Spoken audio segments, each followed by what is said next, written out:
ಇವೆಲ್ಲ ಮುಖ್ಯಮಂತ್ರಿಗಳು ಈ ಒಂದು ಶಾಲೆಯಲ್ಲಿ ನೀವೆಲ್ಲ ಪಡೆದಿರಿ ಅಂತ ನಾನು ಭಾವಿಸಿಕೊಂಡು, ಯಾಕಂದ್ರೆ ನೀವೆಲ್ಲರೂ ಪುಣ್ಯ ಮಾಡ್ತಿದ್ದೀರಿ. ಇಂಥ ಒಂದು ಒಳ್ಳೆಯ ಶಿಕ್ಷಕರು ನಿಮ್ಗೆಲ್ಲ ಸಿಕ್ಕಿದ್ದಾರೆ. ಯಾಕಂದ್ರೆ ಒಳ್ಳೆಯ ಒಂದು ಆಶೀರ್ವಾದ ಮಾಡಲಿ ಅಂತ ಹೇಳ್ತಾ ಒತ್ತಡದಲ್ಲಿ ಇದ್ದೀರಿ. ದಯವಿಟ್ಟು ನಿಮ್ಗೆಲ್ಲರಿಗೂ ಮತ್ತೊಮ್ಮೆ ನಾನು ಕ್ಷಮಿಸಿ ಈ ಕಾರ್ಯಕ್ರಮದಲ್ಲಿ ಭಾಗವಹಿಸಿ ನಾನು ಮಾತನಾಡಲಿಕ್ಕೆ ಅವಕಾಶ ಕೊಟ್ಟು ನಾನು ಇನ್ನೊಂದು ದೇಶದ ಮೇಲೆ ಹೆಂಗ್ ಬಾಂಬ್ ಹಾಕ್ತಾರ, ನೀವು ಮದುವೆ ಮನೆ ಮೇಲೆ ಮತ್ತೊಂದು ಬಾಂಬ್ ಹಾಕ್ರಿ, ಇಲ್ಲ ಗುದ್ದಾಡ್ರಿ ಅಂತ ತಿಳಿಸಿಲ್ಲ, ಈ ಸಮಾಜದ ವ್ಯವಸ್ಥೆ ಸರ್ವನಾಶವಾಗಿ ಹೋಗ್ತೈತಿ. ಅದು ಶಿಕ್ಷಕರ ಮೇಲಿದೆ. ಆ ವ್ಯವಸ್ಥೆಯನ್ನ ಹದಗೆಡಿಸಿಲ್ಲ ಶಿಕ್ಷಕರು. ಈ ಒಂದು ಬೆಳಗೋಡು ಶಾಲೆಯನ್ನು ಮದ್ದಿಂದ ನೋಡ್ತಿದ್ದೀನಿ. ಏನೋ ಋಣಾನುಬದ್ಧ ಏನೋ ನಮ್ಮ ಪ್ರಾರಂಭಿಸ್ತಾರೆ ಕೈಲಿ, ಮತ್ತೆ ಹುಲ್ಲೂರವ್ರು ಯಾರು ಇಲ್ಲ ಅಂತೇಳಿ ಮತ್ತೆ ನಾನು ಹೇಳ್ತೀನಿ. ಈಗ ಮತ್ತೆ ಎಲ್ಲಾರು ಹುಲ್ಲೂರವ್ರು ಹೋಗಿದ್ರಿ. ಈಗ PH ವರ್ತಿಗಿಂತ ಹುಲ್ಲೂರವ್ರು ಇದ್ರು, ಹೆಸರಪ್ಸರ್ ಇದ್ರು, ಮತ್ತೆ ಈಗ ಯಾರು ಇಲ್ಲ ಅಂದಾಗ ನಿಮ್ಮಿಲ್ಲ ಟೀಚರ್ ಮತ್ತೆ ಈಗ ಬಂದು ಜಾಯ್ನ್ ಆದ್ರು ಅಂದ್ರೆ ಅವರು ಕೂಡ ಹೋಗೋರವ್ರೆ. ನಮ್ಮ ಸೌಭಾಗ್ಯ ಐತಿ.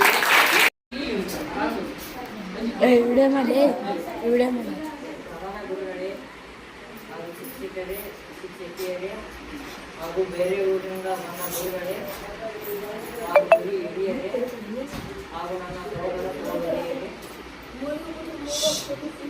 ಪೂಜಾ ಕಾರ್ಯಕ್ರಮ ಹಾಗೂ ಗುರುಗಳ ಸಮಾರಂಭದ ಶುಭಾಶಯಗಳು.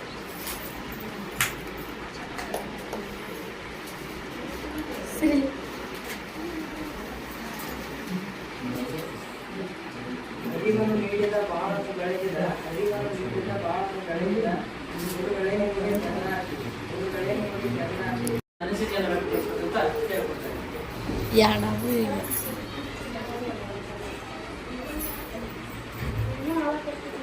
ಎಲ್ಲರಿಗೂ ಶುಭೋದಯ. ನನ್ನ ಹೆಸರು ಶ್ರೀಕಾಂತ್ ನಾಗರ್.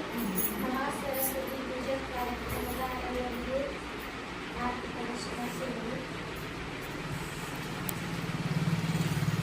ನಾನು ಇಲ್ಲಿ ಬೆಳಗೋಡು ಶಾಲೆಯಲ್ಲಿ 8 ವರ್ಷದ ಶಿಕ್ಷಕರಿಗೆ ಎಲ್ಲರಿಗೂ ಶುಭೋದಯ.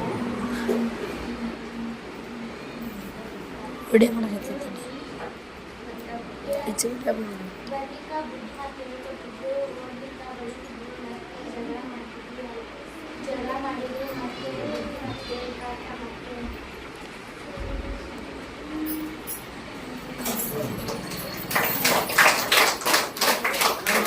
ವಿದ್ಯಾರ್ಥಿ ಮತ್ತು ವಿದ್ಯಾರ್ಥಿನಿಯರಿಗೆ ಒಂದು 8 ದಿನ ಮೊದಲೇ ನೀವೆಲ್ಲರೂ ಅನಿಸಿಕೆಯನ್ನ ವ್ಯಕ್ತಪಡಿಸಬೇಕು. ಇಲ್ಲೆಲ್ಲರೂ ನಾವೇ ಅದೇ, ನಮ್ಮನ್ನ ಬಿಟ್ಟು ಬೇರೆಯವರು ಯಾರೂ ಇಲ್ಲ.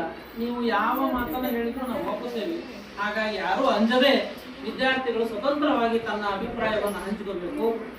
ಅಭಿಪ್ರಾಯ ಹಂಚಿಕೊಂಡಂತ ಒಂದು ವಿದ್ಯಾರ್ಥಿಗೆ ಧನ್ಯವಾದಗಳು. ಈಗ ನಮ್ಮ ಶಾಲೆಯಲ್ಲಿ 3 ವರ್ಷಗಳ ಕಾಲ ಶಿಕ್ಷಕರಾಗಿ ಸೇವೆ ಸಲ್ಲಿಸತಕ್ಕಂಥ ಕುಮಾರಿ ಆರ್ವಿ ಕತ್ತಿ ಮೇಡಮ್ ಅವರು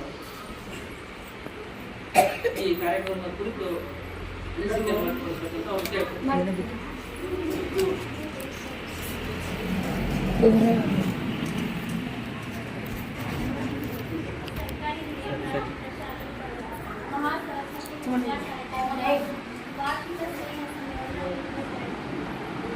ಈ ಸಮಾರಂಭದ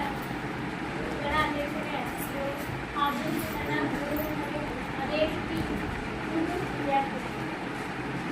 ಸರಸ್ವತಿ ಪೂಜಾ ಅಂದ್ರೆ ಒಂದು ಜ್ಞಾನ ದೇವತೆ ಆಗಿರ್ತಕ್ಕಂತಹ ದೇವಿಯನ್ನು ನಾವು ಮಾಡ್ತೀವಿ. ನಮ್ಮ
ಸಲುವಾಗಿ ನಾವೆಲ್ಲ ಏನಾಗ್ತದೆ ಸ್ವಲ್ಪ ಬೇಜಾರಾಗ್ತದೆ.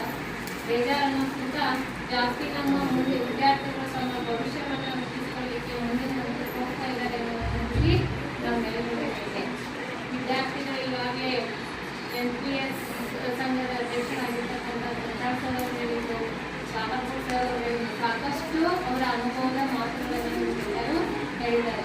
ಏನಪ್ಪ ಅಂತಂದ್ರೆ ನಮ್ಮ ಸಮಾಜದಲ್ಲಿ ಒಬ್ಬ ಉತ್ತಮ ವ್ಯಕ್ತಿಯಾಗಿ ನಮ್ಮನ್ನು ನಾವು ರೂಪಿಸ್ಕೊಳ್ಬೇಕಂದ್ರೆ ಮಗುವಿಗೆ ಕಲಿಸ್ತಕ್ಕಂಥ ಗುರುಗಳಿಗೆ, ನಮ್ಮನ್ನೆಲ್ಲ ಭೂಮಿಗೆ ತಂದಿರ್ತಕ್ಕಂಥ ತಂದೆ ತಾಯಿಗಳಿಗೆ ನಾವು ಗುಲಾಮರಾಗಿದ್ರೆ ಸಮಾಜದಲ್ಲಿ ನಾವೇನ್ ಮಾಡ್ಬೋದಂದ್ರೆ ನಮ್ಮನ್ನು ನಾವು ರೂಪಿಸ್ಕೊಳ್ಳಿಕ್ಕೆ ಸಾಧ್ಯತೆ ಇದೆ.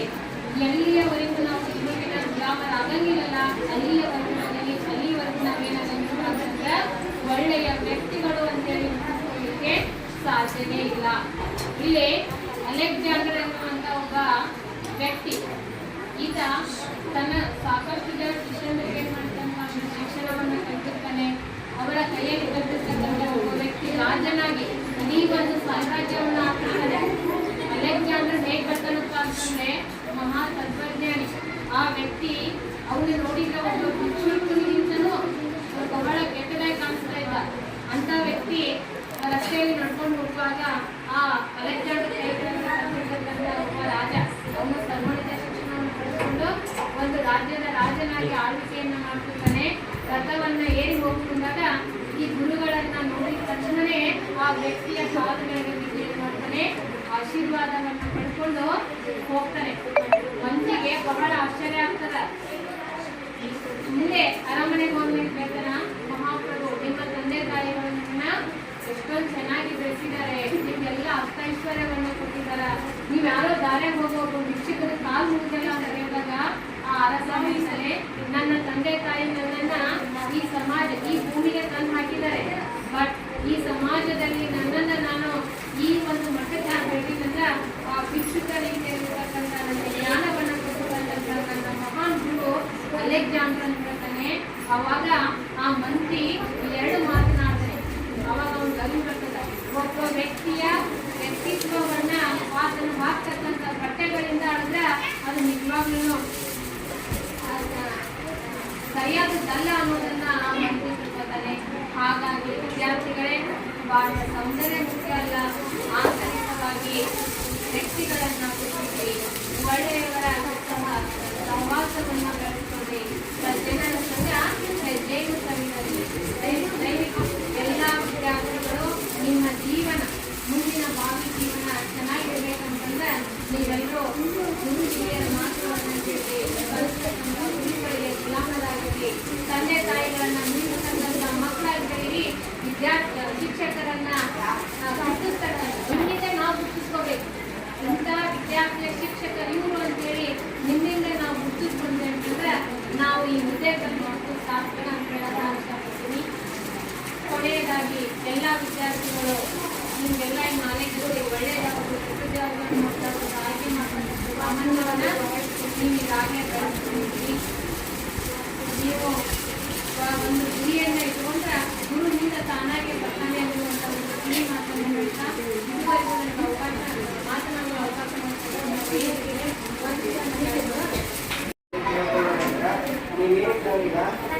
ಏನೋ ಬಿಟ್ಟಿದ್ರು ಫಲ ಕೊಡುವಂತ ಜ್ಞಾನವನ್ನು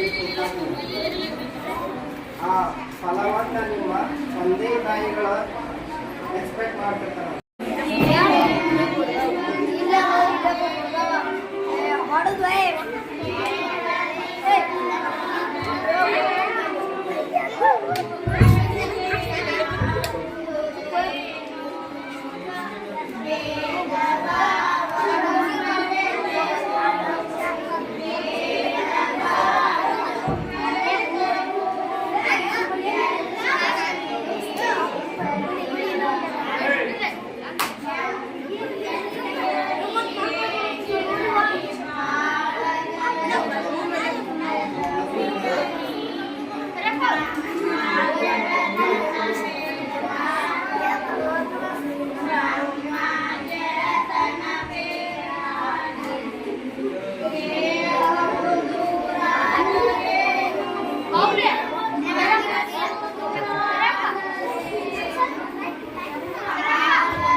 ಯಾವತ್ತು ಓದಿನೊಳಗೆ ಇರ್ತಕ್ಕಂಥ ಮಗು ಫೋನನ್ನು ಒಪ್ಪೋದಿಲ್ಲ. ಆ ರೀತಿಯೊಳಗ ನೀವು ಕೂಡ ಓದಿಗೆ ಚೆನ್ನಾಗಿ, ಬುಕ್ಕಿಗೆ ಚೆನ್ನಾಗಿ, ಇನ್ನೊಬ್ಬರಿಗೆ ಆಟ ಪಾಠ ತೊಡು ಹೋಗುವ ಇದ್ದಿದ್ವ. ಆದ್ರೆ ಪುಸ್ತಕ ಜೋಡಿ ಪುಸ್ತಕವನ್ನ ನೋಡಿ ಕೂತಿದ್ದೀರಿ ಅಂದಾಗ ನಿಮ್ಮ ಬದುಕು ಬಂಗಾರ ಆಗುತ್ತೆ ಅಂತಕ್ಕಂಥ ಮಾತನ್ನ ಹೇಳ್ತಾ, ಮಕ್ಕಳೇ ನೀವು 8 ವರ್ಷ ನಮ್ಮ ಶಾಲೆ ಕಲ್ತೀನಿ. ಈಗ 8ನೇ ವರ್ಗ ಮುಗಿಸಿ 9ಕ್ಕೆ ಹೋಗ್ತಾ ಇದ್ದೀನಿ. ಮುಂದೆ ಹೋಗ್ತಕ್ಕಂಥ ಮಕ್ಕಳು ಎಲ್ಲರ ಭಾವರು ಬಂಗಾರಾಗಲಿ, ಆ ತಾಯಿ ಪರಿಸ್ಥಿತಿ ನಮಗೆಲ್ಲ ಜ್ಞಾನವನ್ನು ಇನ್ನೂ ಹೆಚ್ಚಾಗಿ ಕೊಡಲಿ ಅಂತಕ್ಕಂಥ ಆರೈಕೆಯನ್ನು ಹೇಳ್ತಾ, ಅವರು ಹೇಳಿದ್ರು, ಮಕ್ಕಳು ಹೇಳಿದ್ದಾರೆ. ಇಲ್ಲೇ ಒಂದು ಮಾತು ಹೇಳಿದ್ದಾರೆ, ಒಂದು ಮಾತು ಹೇಳಿದ್ರು, ಅದ ಒಂದ ಕೊಡ್ತೀನಿ. ಸಂಸ್ಕೃತಿಯೊಳಗೆ ಒಂದು ಮಾತು ಬರುತ್ತೆ,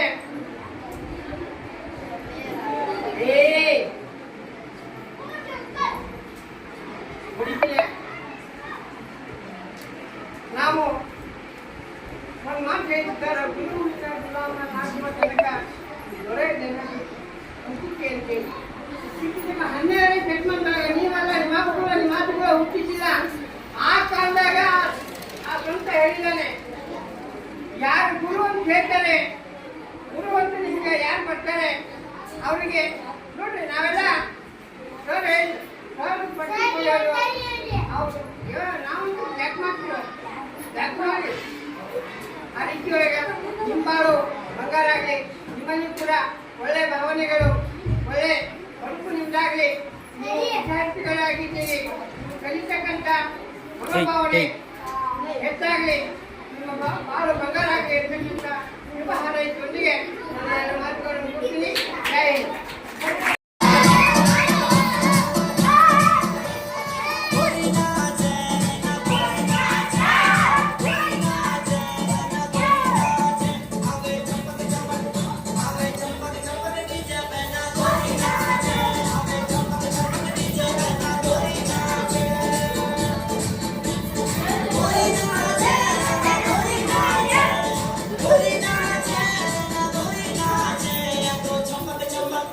I go